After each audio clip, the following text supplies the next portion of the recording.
In this video, I'm going to discuss the psychological reasons of why you actually smoke and the physiological response that you're getting that's causing that result.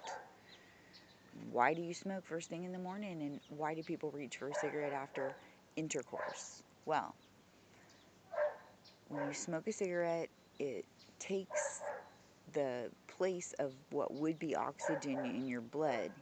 So basically, you're cutting off blood to your brain.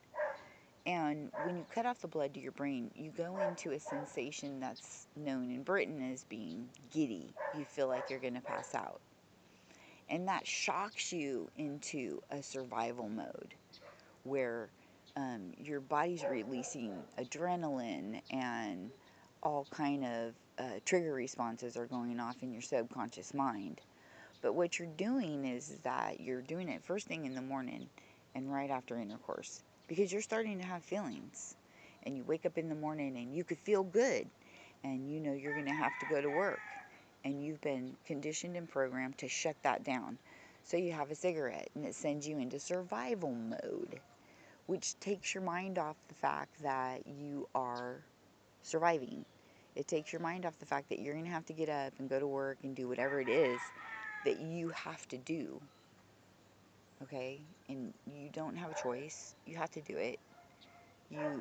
You shut off your feelings about it with a cigarette. Now, same thing after intercourse. Intercourse causes an emotional response. There's a hummer right there. And that emotional response is you go into survival mode. So now you're back with a parent. Oh, he's got a beautiful ruby red throat. Now you're back with a parent, and you're just, in survival mode because you woke up or you saw them and you had a feeling and you wanted to find a way to shut that feeling down. And cigarettes do that for you. They shut your feelings down. You go into survival mode, and that feels familiar, like your childhood. And you've replaced that feeling with what would have been excitement and joy about getting up in the morning and having a day and having it be beautiful and listening to the birds and spending some time with some plants and tending a little garden and making a little way for yourself. And now, if you had this, you could trade with